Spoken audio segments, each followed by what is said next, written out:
pour l'amour que tu déverses, pour ta parole puissante, efficace, vivante.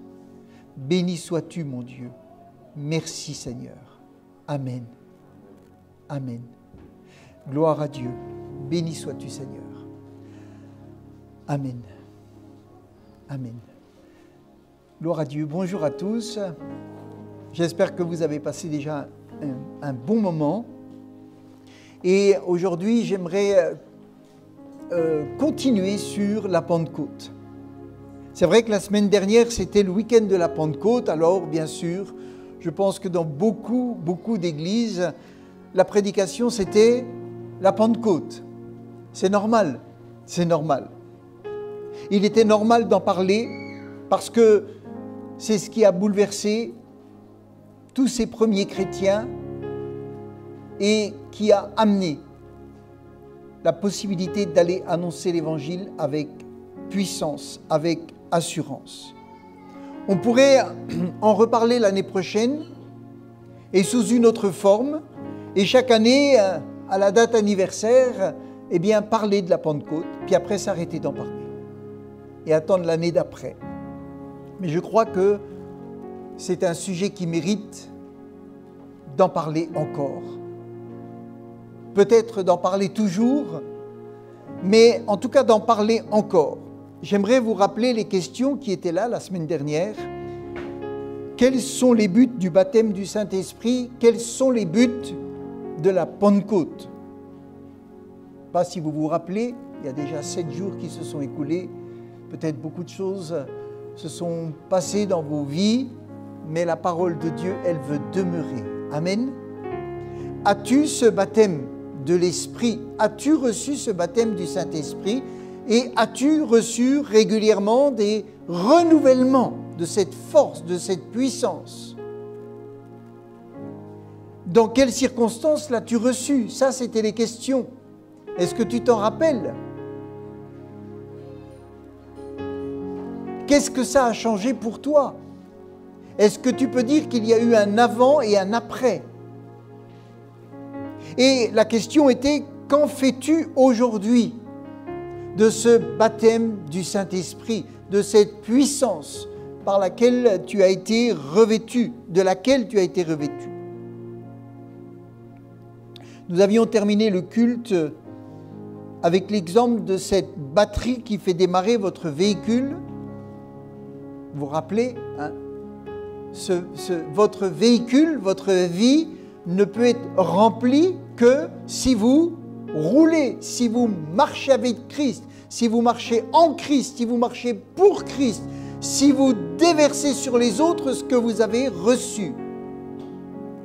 Si vous êtes stagnant, arrêté, eh bien, la batterie ne se recharge pas. Elle se vide. Non seulement elle ne se charge pas, mais elle se vide. Celui qui n'avance pas, il recule.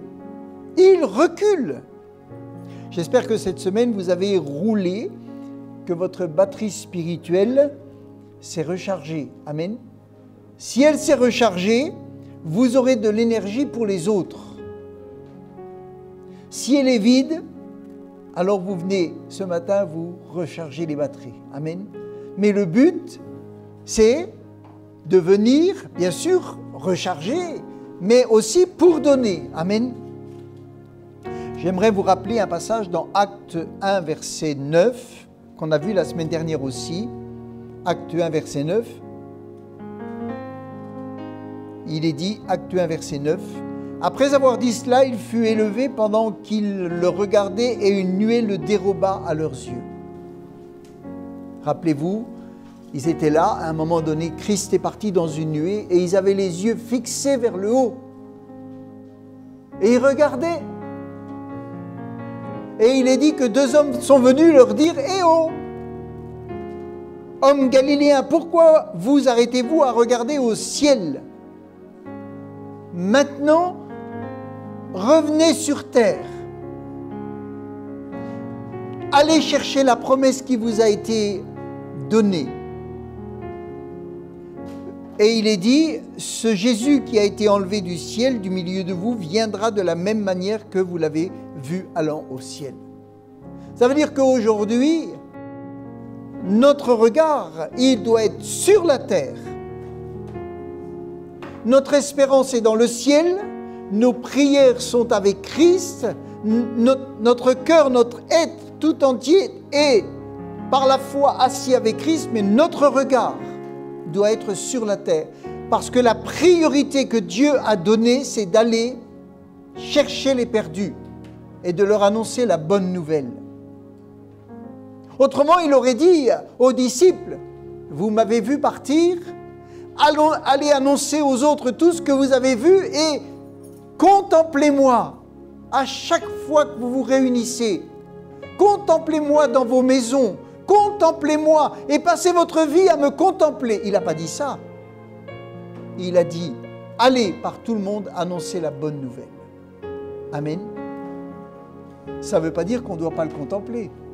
Ça ne veut pas dire qu'on ne doit pas l'adorer. Mais il y a ces deux choses qui sont en nous. On est des adorateurs et on est des ambassadeurs. On annonce l'Évangile. Alléluia. On a besoin d'être remplis, mais pour communiquer aux autres. On a besoin d'adorer pour amener les autres à adorer.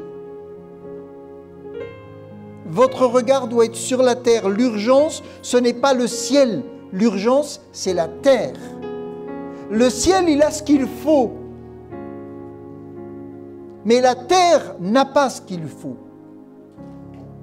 La terre va en enfer. Le ciel, lui, il est sauvé en quelque sorte. Vous êtes le sel du ciel, c'est ça? Non, vous êtes le sel de la terre. Amen. Vous êtes la lumière du ciel? Non. Vous êtes la lumière du monde.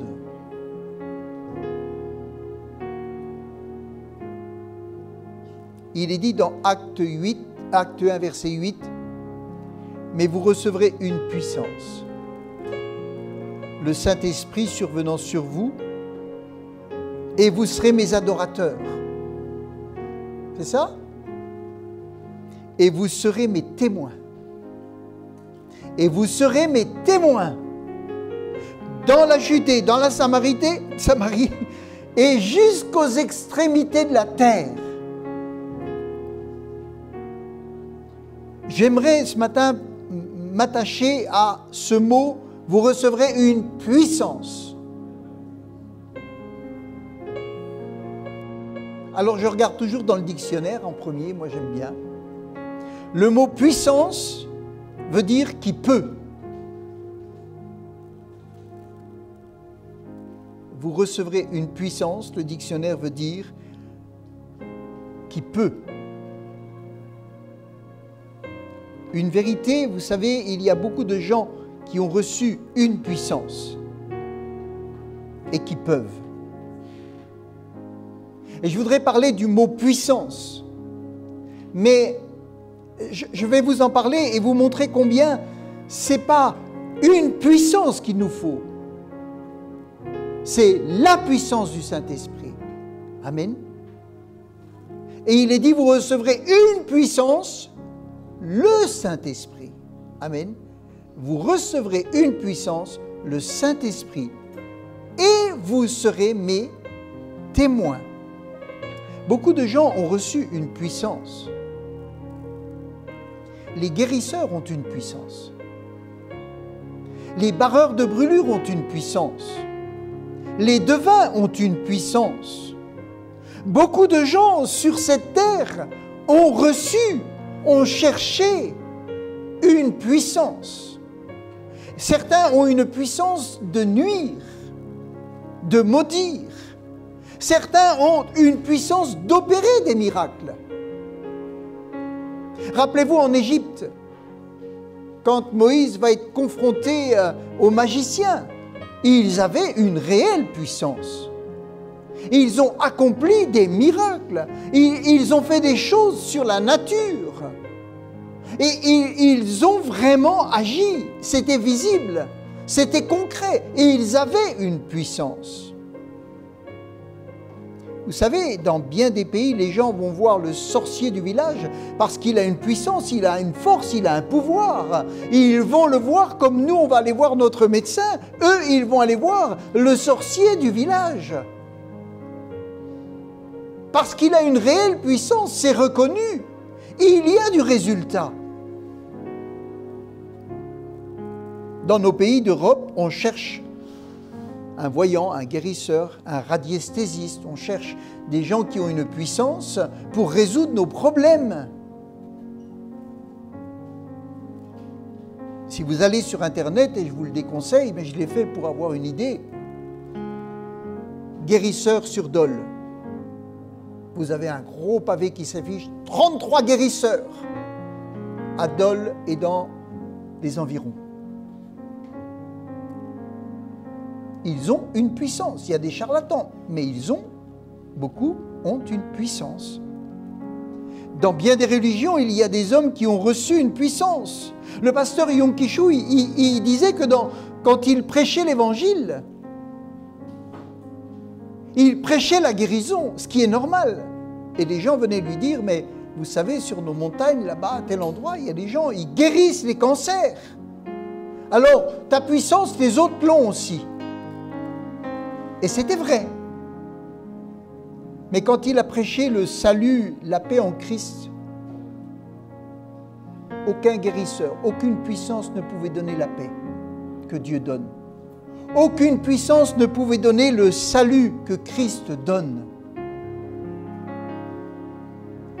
Beaucoup cherchent la puissance pour le spectacle, pour la gloire ou pour le pouvoir.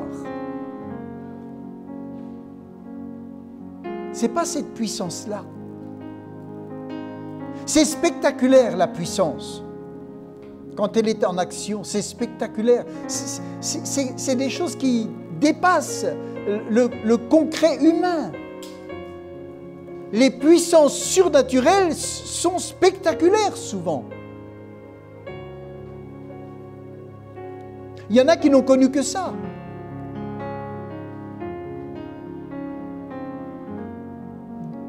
Beaucoup cherchent la puissance pour le spectacle, pour la gloire, pour le pouvoir. D'autres courent après des hommes puissants afin de résoudre leurs problèmes. Et je vous dirais, ne courez pas après des hommes, mais courez après Christ, qui est prêché par des hommes et des femmes qui ont reçu la puissance du Saint-Esprit. Amen. C'est tout différent. Ne courez pas après des hommes, mais courez après Christ quand il est prêché. Amen. Lisons ensemble dans Acte 8, verset 14. Acte 8, verset 14.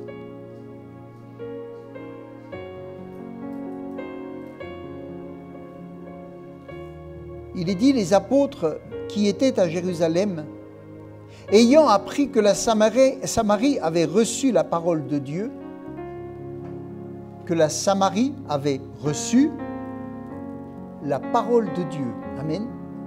Ça veut dire certains étaient partis en Samarie et avaient prêché Christ, crucifié, ressuscité. Ils avaient prêché la bonne nouvelle de l'Évangile. Ils y envoyèrent Pierre et Jean. Ceux-ci, arrivés chez les Samaritains, prièrent pour eux, afin qu'ils reçussent le Saint-Esprit, car il n'était encore descendu sur aucun d'eux.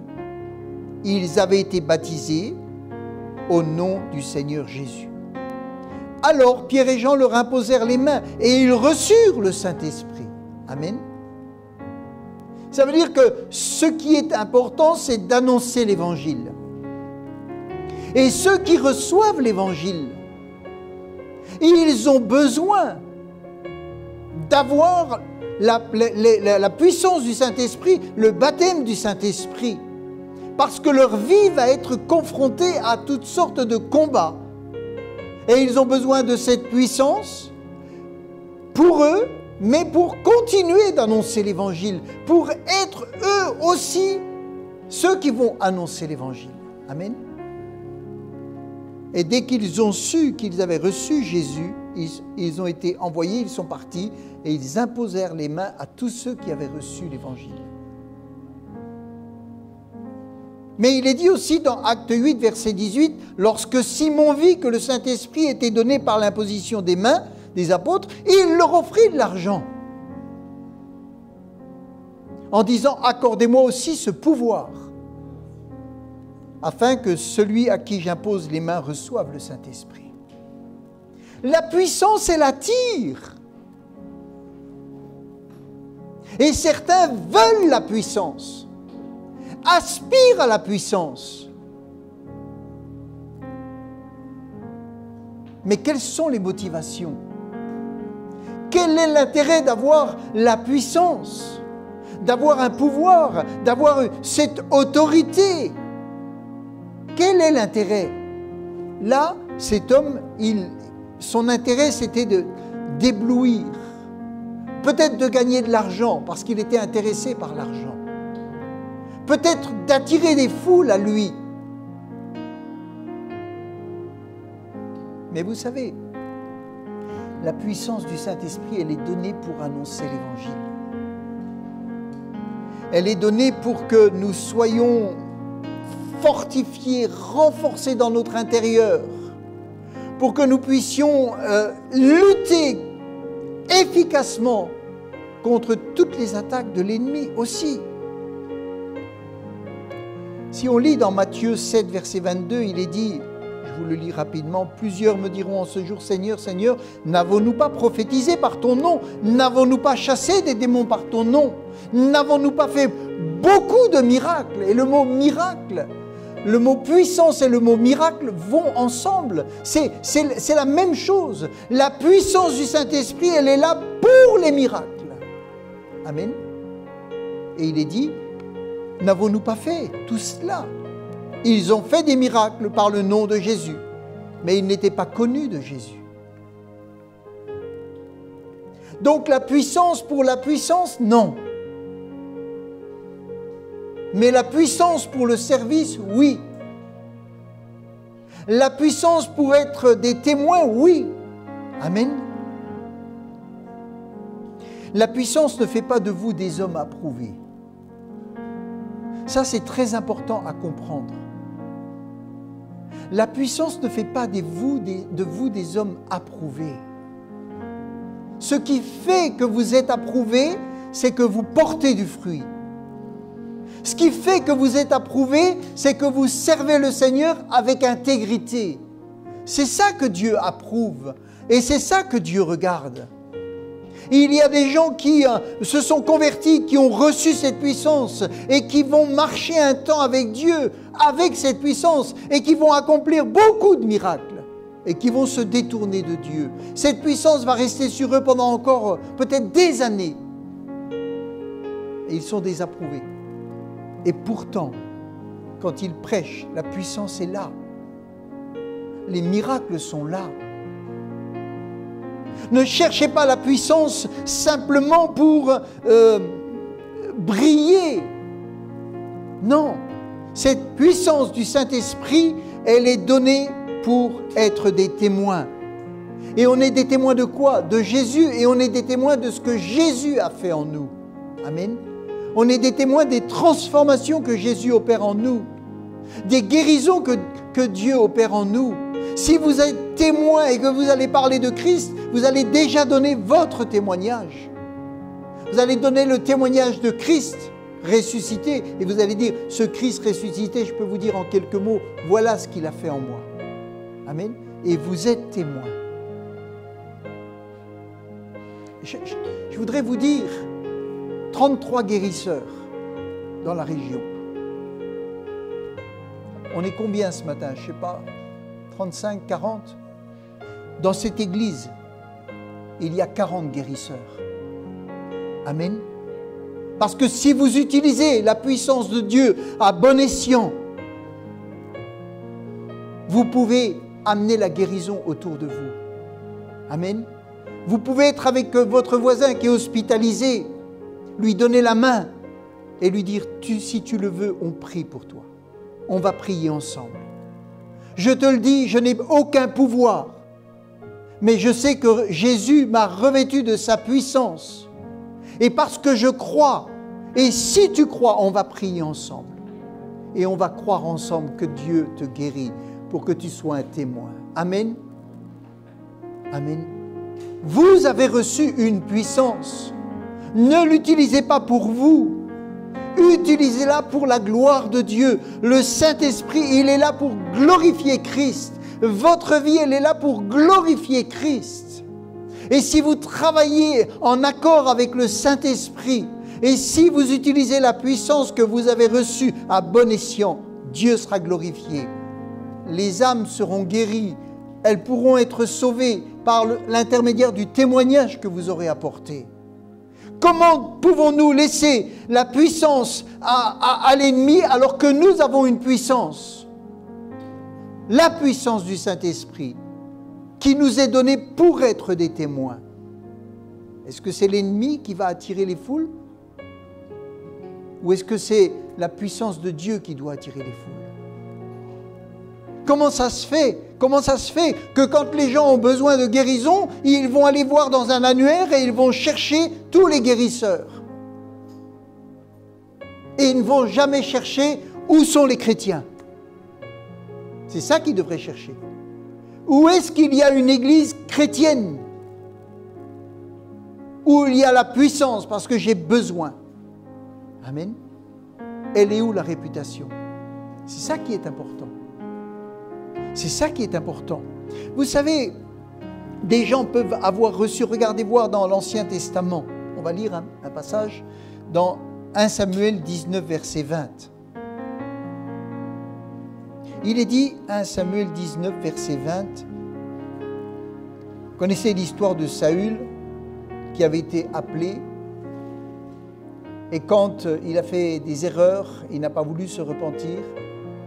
Son cœur s'est endurci, Dieu va appeler un homme qui s'appelle David, et Saül n'aura de cesse de vouloir tuer David. Il ne voulait que ça, tuer David. C'était devenu son concurrent. Alors il est dit, Saül envoya des gens pour prendre David. Ils virent une assemblée de prophètes qui prophétisaient, ayant Samuel à leur tête. L'Esprit de Dieu saisit les envoyés de Saül et ils se mirent aussi à prophétiser eux-mêmes. Ils venaient pour prendre David et quand ils ont été saisis dans le feu de l'Esprit, ils se mettent à prophétiser. Est-ce qu'ils avaient un cœur bon, ces gens-là? Non, ils étaient sous l'ordre de Saül pour aller prendre David. Et il envoie une autre équipe. On en fit rapport à Saül, qui envoya d'autres gens, et eux aussi prophétisèrent. Il en envoya encore pour la 3e fois, et ils prophétisèrent également.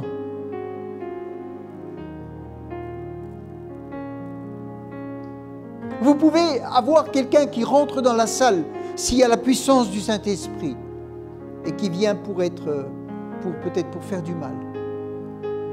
Et l'Esprit de Dieu peut le saisir, le plaquer au sol.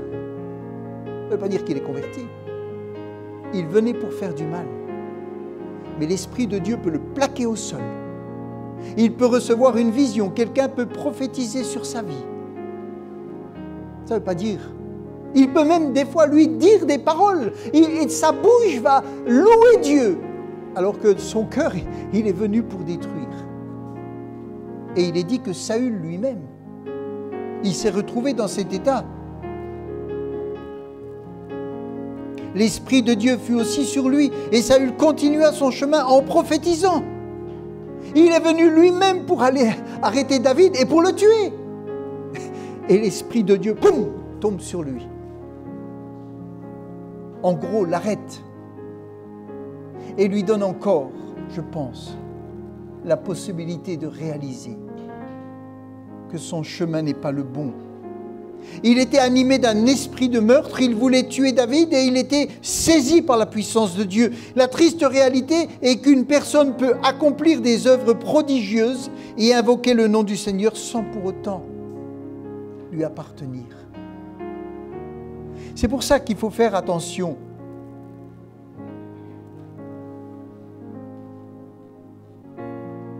Il est dit que certains auront chassé des démons, auront fait et ne rentreront pas dans le royaume de Dieu.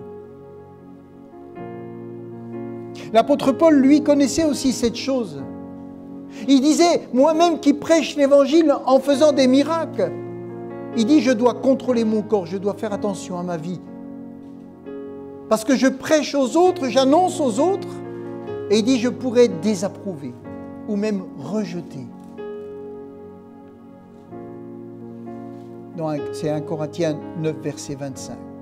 Et il est dit, je traite durement mon corps et je le tiens assujetti de peur d'être moi-même rejeté après avoir prêché aux autres. Il avait la puissance, mais il voulait garder sa vie saine. Amen. Il le dit encore, vous connaissez ce passage, quand je parlerai des langues des hommes, des anges, si je n'ai pas l'amour, je suis du bronze qui résonne ou une cymbale qui retentit. Et quand j'aurai le don de prophétie, si je n'ai pas l'amour, je ne suis rien. Je ne suis rien. Donc la puissance,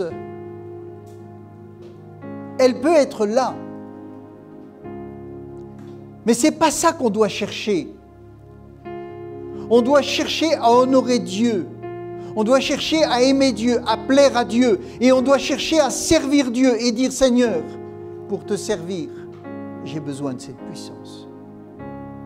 Pour t'honorer même, j'ai besoin de cette puissance. Pour résister, j'ai aussi besoin de cette puissance. Amen. Parce que courir après la puissance, c'est dire, je veux ça, mais le reste, c'est secondaire. Et ce qui doit être prioritaire, c'est Christ. Amen. C'est Christ. Sans l'amour provenant du Saint-Esprit,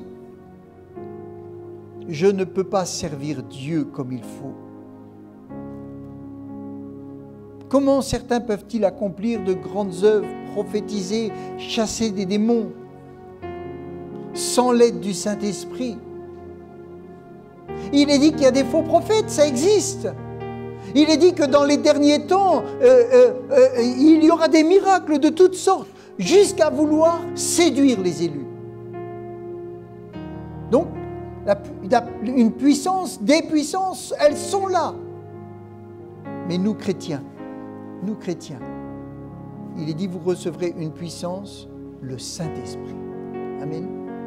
Le Saint-Esprit survenant sur vous, et vous serez mes témoins. Nous devons, c'est pour ça, vous savez, on doit toujours analyser ce qui doit nous bouleverser. C'est vrai, moi je crois vraiment, les miracles sont là pour nous bouleverser. Et j'ai vraiment été dans une église où il y avait des moments extraordinaires. Mais ce qui doit nous bouleverser, c'est quand l'Esprit de Dieu touche les cœurs et qu'ils sont transformés. Amen. Ça, c'est le plus grand bouleversement qui doit être. La transformation qu'opère le Saint-Esprit dans nos vies et dans la vie de ceux qui viennent à Christ. Alléluia. C'est ça qui doit nous bouleverser. Parce qu'il est dit, la puissance, elle partira. C'est des choses, c'est pas ça qui doit nous attirer le plus. Il est dit, car il s'élèvera de faux Christ, de faux prophètes. Ils feront des prodiges et des miracles pour séduire les élus, dans Marc 13, 22, s'il est possible. Et il est dit, soyez sur vos gardes, je vous ai tout annoncé d'avance. Amen. Comment distinguer les œuvres issues de Satan et celles qui proviennent du Saint-Esprit? J'aimerais vous dire que les œuvres qui proviennent du Saint-Esprit, elles glorifient toujours Christ. Amen. Elles glorifient toujours Christ. Tandis que celles qui viennent de Satan le glorifient toujours, lui. Et ceux qui accomplissent. Mais nous devons voir si ça glorifie Christ. Amen. Dans Luc chapitre 10, verset 2, il est dit, Luc chapitre 10 et au verset 2, il est dit, Jésus mit en garde ses disciples. Ne vous réjouissez pas de ce que les esprits vous sont soumis, mais réjouissez-vous de ce que vos noms sont inscrits dans les cieux. Amen. En d'autres termes, ne placez pas votre confiance dans les œuvres que vous accomplissez. Vous ne serez pas sauvés par les œuvres que vous accomplissez. Vous ne serez pas approuvés par la puissance qui se manifestera au travers de vous. Vous serez approuvés parce que vos noms sont inscrits dans le livre de vie. Amen.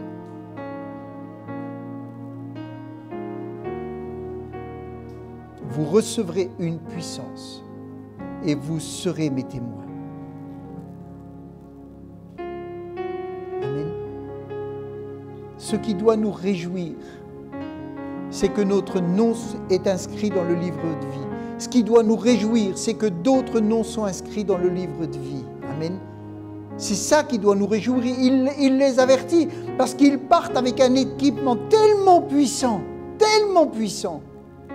qu'ils peuvent transférer l'essentiel dans la puissance. Et Jésus leur dit, je vous avertis, l'essentiel, c'est le salut que vous avez reçu. Gardez-le précieusement. Gardez la parole. Gardez votre vie en Christ. Parce que vous allez être vous-même ébloui par cette puissance. Et cette puissance, elle peut vous faire tourner la tête. Cette puissance, elle peut vous détourner de ce que je suis et de ce que je fais en vous. Cette puissance, elle ne fait que de vous traverser. Elle ne vient pas de vous. Elle n'est pas à vous. Elle ne vous appartient pas. C'est quelque chose qui vous est donné pour mon service. Amen. Et c'est pour ça, quand cette puissance est là, qu'elle vous traverse et que vous l'utilisez, dites, Seigneur, tu es merveilleux. Tu es merveilleux. Mais comment ça se fait que tu m'utilises? Je ne suis rien. Je ne suis rien. Mais Christ dit, c'est par toi que je veux le faire. Amen. Tu es un guérisseur. Tu peux apporter la guérison autour de toi. Tu peux apporter une délivrance à quelqu'un autour de toi. Tu vas pouvoir chasser un démon. Oui, ce pouvoir est donné au nom de Jésus. Tu peux annoncer l'évangile avec puissance et autorité. Amen. Et tu peux et tu dois le faire, on doit le faire. Mais toute la gloire est à Dieu. Amen. Et ce matin, tu as peut-être reçu cette puissance. Peut-être que ce matin, tu as besoin de recevoir cette puissance. Mais en tout cas, je peux te dire que si tu as reçu le baptême du Saint-Esprit, tu peux te lever avec assurance et prier à voix haute. Amen. Tu peux le faire même sans, mais beaucoup, tant qu'ils ne l'ont pas reçu, sont comme bloqués. Mais ce matin, si tu as reçu la puissance du Saint-Esprit, tu peux te lever et prier à voix haute. Si tu es rempli du Saint-Esprit, même si les autres restent comme ça, assis, tu peux te lever et te mettre à prier à voix haute, tout seul. Parce que tu es revêtu d'une puissance. Amen. D'une puissance qui s'appelle le Saint-Esprit. Et tu peux te lever à voix et parler à voix haute, même si une assemblée se tait. Parce que cette puissance, elle est là en toi. Amen. Elle te permet d'ouvrir la bouche et de glorifier Dieu. Tu peux te lever de ta chaise et dénoncer sur ta vie tous les mensonges de l'ennemi. Tu as reçu cette autorité. Amen. Il y a des mensonges qui sont sur ta vie. Il y a des terreurs qui peuvent être sur ta vie. Il y a des angoisses qui peuvent être là. Il y a des accusations qui peuvent être là sur ta vie, dans ta tête, dans ton cœur. Mais si tu as reçu la puissance du Saint-Esprit, tu peux te lever et commencer à dénoncer les mensonges à voix haute qui sont sur ta vie. Amen. Elle te sert à ça, cette puissance. Tu peux te lever de ta chaise et proclamer le sang de Jésus sur ta vie, sur ta famille. Amen. Tu peux te lever de ta chaise et prendre autorité sur celui qui oppresse ta vie, ton cœur et ton corps. Elle te permet tout cela, cette puissance. Tu peux te lever de ta chaise et voir des guérisons, des miracles s'opérer par ta prière. Amen. Quand les disciples, les apôtres ont été revêtus, ils ont prêché avec assurance. Ils sont allés vers les gens et ils ont prié pour les malades. Et la puissance était là, elle se manifestait. La puissance du Saint-Esprit était là, elle se manifestait. Amen. Cette puissance, comment va-t-elle se manifester? C'est la troisième personne de la Trinité, c'est Dieu le Saint-Esprit. Si vous cherchez dans le Nouveau Testament la signification de ce mot puissance, la puissance, vous recevrez une puissance, c'est la puissance des miracles. Amen. C'est la puissance de la résurrection. Pourquoi des serviteurs de Dieu ou même des gens remplis de foi sont allés vers un mort et ont proclamé qu'il ressusciterait et il y a des résurrections? C'est parce que la puissance du Saint-Esprit travaille au travers d'eux, à cause de la foi qu'ils ont, de l'audace qu'ils ont. Amen. Mais l'audace doit être accompagnée toujours de sagesse. Et le mot puissance, si vous le cherchez, il veut dire aussi capacité. Capacité. Et ça aussi, c'est important. Ça veut dire que si vous êtes revêtu de la puissance du Saint-Esprit, les capacités vous sont données. Puissance égale capacité. Amen.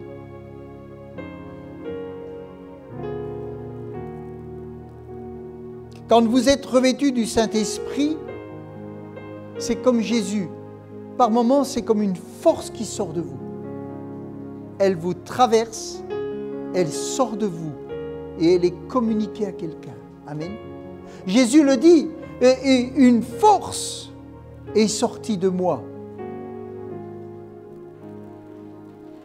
Dans les Actes, on va poser la question à Pierre. Ils firent placer Pierre au milieu d'eux, Pierre et Jean, et ils leur demandaient par quel pouvoir et au nom de qui avez-vous fait cela? Par quel pouvoir? Et c'est là où il faut être clair. C'est là où il faut être clair. Il faut dire, je ne suis rien. Mais celui qui habite en moi, Jésus, m'a donné le pouvoir d'annoncer l'Évangile et de prier pour les malades. Ce n'est pas moi qui ai fait cela. C'est Jésus qui l'a fait. C'est la puissance de Dieu qui l'a fait. Amen. Et le mot puissance veut dire aussi pouvoir.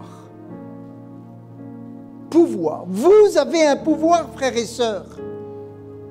Si vous avez été baptisés du Saint-Esprit, vous avez reçu un pouvoir. Comment l'utilisez-vous? L'utilisez-vous? Quand Jésus a quitté la terre, il leur dit, vous allez recevoir une puissance pour annoncer l'Évangile. Et quand on se met à annoncer l'Évangile, la puissance de Dieu se manifeste. Amen. Au fur et à mesure que vous annoncez l'Évangile, Dieu vous accompagne avec les miracles. Dieu touche les cœurs. Dieu intervient.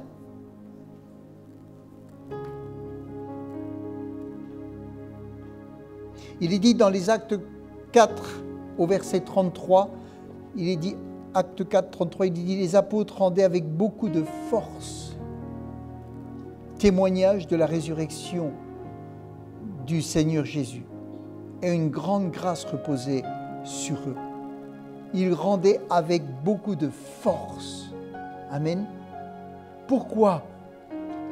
Parce qu'ils étaient les apôtres? Non, pas seulement. Parce qu'ils étaient revêtus de cette puissance. Ils rendaient avec beaucoup de force témoignage. Amen.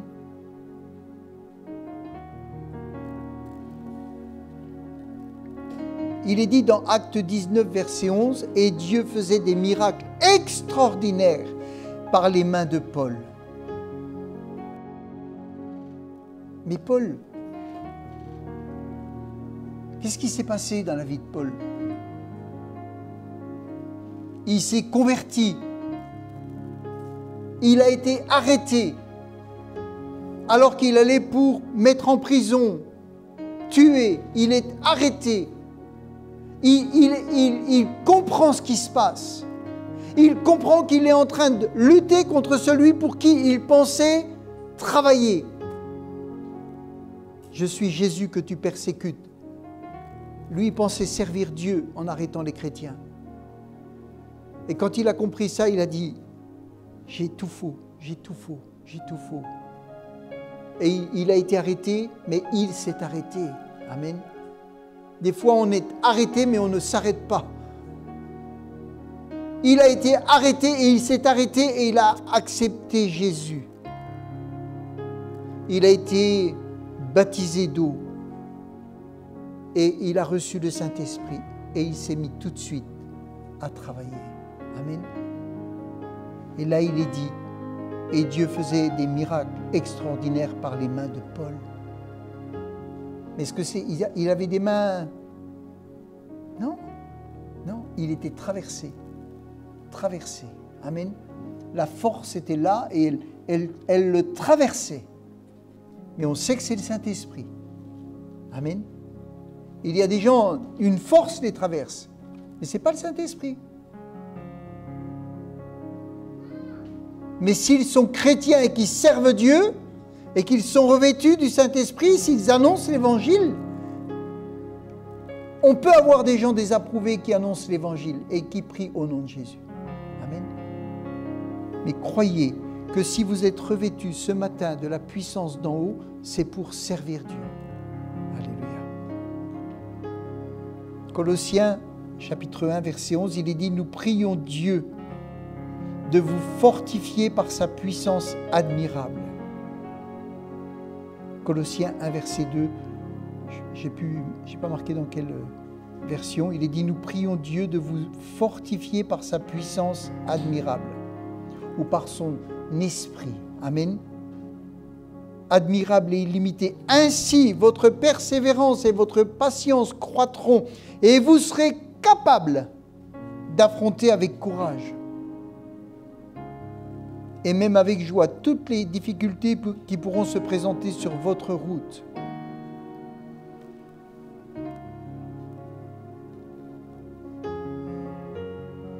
Amen. Cette puissance, l'avez-vous reçue? Elle vous sert à quoi? Qu'est-ce que vous en faites? Qu'est-ce que nous faisons de cette puissance? Amen. Est-ce que nous passons notre vie à regarder le ciel? Est-ce que nous passons notre vie à regarder nos problèmes? Ou est-ce qu'en étant revêtus, nous regardons le monde et nous comprenons la mission qui nous est donnée? Et si nous le comprenons et que nous disons « Seigneur, tu m'as revêtu, ce n'est pas pour rien. Je vais annoncer ta parole. » Amen. Et je vais voir la puissance de Dieu à l'action. Alléluia. Ça, c'est la puissance qui est donnée pour être témoin. Et après, on ne verra pas aujourd'hui, mais le Saint-Esprit qui nous est donné pour nous. Amen. Pour notre vie quotidienne, pour être notre renouvellement. Mais on ne peut pas négliger tout ce que Dieu nous demande. On doit plutôt l'utiliser. Alléluia. On doit l'utiliser. Tout ce que Dieu nous demande doit être utilisé. Alléluia. Alors Seigneur, nous sommes une église de Pentecôte. Nous avons reçu, certains ont reçu le baptême du Saint-Esprit. Seigneur, nous voulons que tout cela soit utilisé pour ta gloire. voulons que ce feu d'en haut travaille au salut des âmes. Nous voulons simplement te voir à l'action, parce que c'est ton action qui œuvre par notre service